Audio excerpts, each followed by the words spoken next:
Good day everyone. Today we will be discussing about the Ed 304, the school and community, school culture and organizational leadership. So, for today's topic, um first our learning objective is that K4 identify the formalization of structure and Mintzberg coordinating mechanism of structure. As for compare and contrast the three basic dimensions of Mintzberg's coordination mechanism of structure using the appropriate Venn diagram, and for the effective, recognize and appreciate the importance of Mintzberg's coordination mechanism of structure as a means of enhancing the overall experience and performance. And today, we will be learning all about the formalization of structure by Hoy and Sweetland and Mintzberg coordinating mechanism of structure. So first is we will tackle what is formalization. So formalization is organizational structures that focuses on the rules and position rather than the people in that position.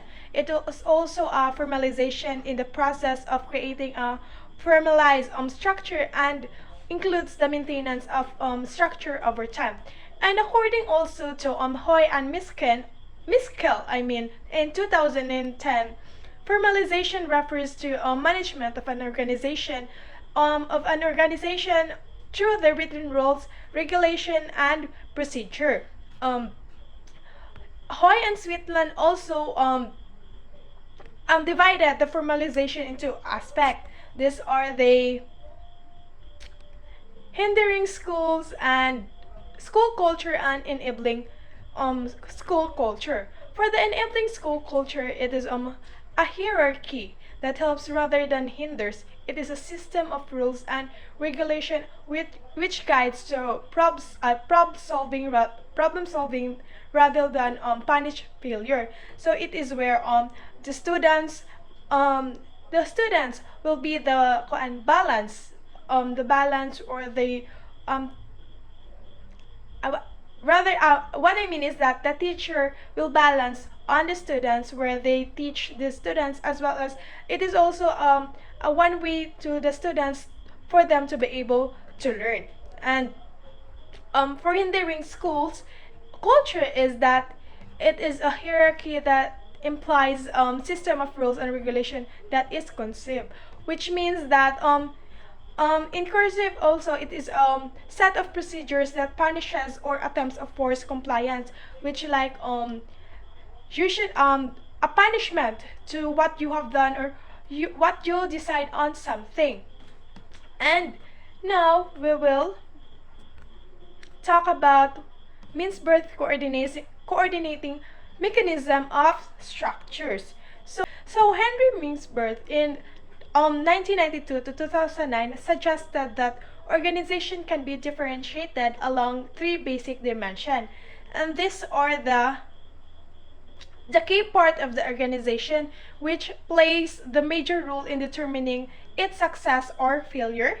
The second one is that prime coordinating mechanism, which is the major method that organization uses to coordinate its activity, and the last one is the type of decentralization, which is the extent to which the organization involves subordinates and decision-making process.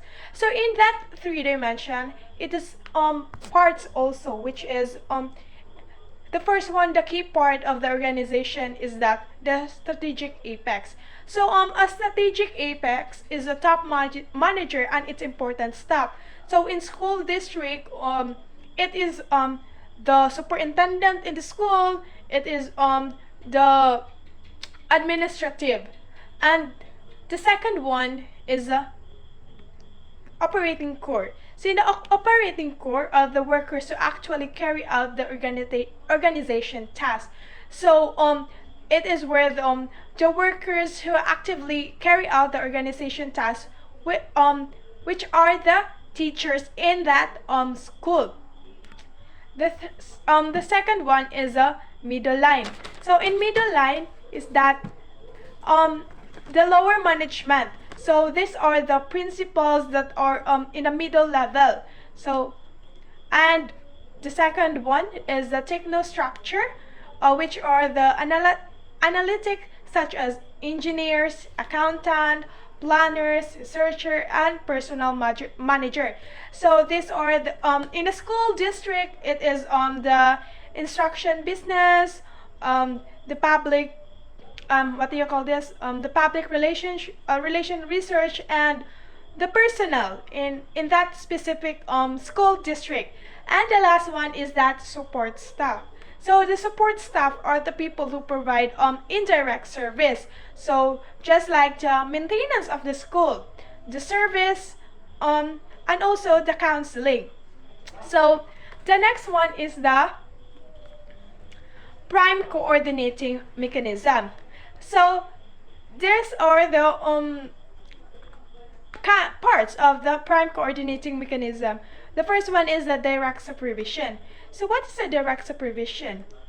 The direct supervision is that means one individual is responsible of the work of others. So in that the unity of commands and principles in the specific monitoring, the group of individuals where for example the teachers, a group of teachers will directly report to their managers or to the principals. So standardization of work process, it is where the exists when the content of work is specified or programmed.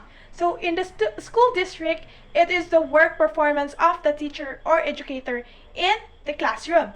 The second one is that standardization of skills exists with the kind of training necessary to do the work as specified.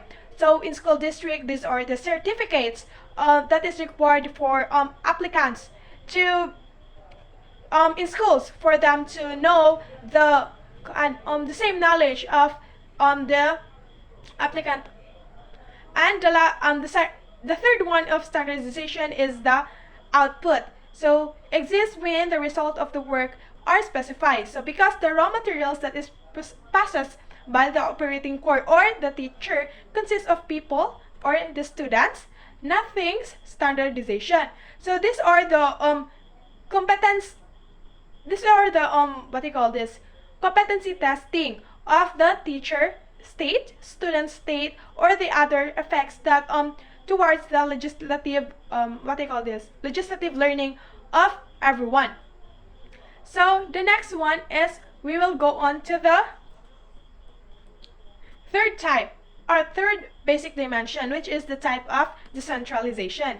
One is the vertical decentralization, which is the distribution of power down the chain of the command or share authority between the subordinate or any organization. The second one is the horizontal decentralization. So it is the extent of non-administrative, including the teachers and etc. or shared authorities between the line and staff. And the last one is the selective decentralization, which is it is the extent to which decision-making power is delegated up to different unity within the organization. That's all for the formalization of structure and the Mintzberg coordinating mechanism of structures. So thank you for listening.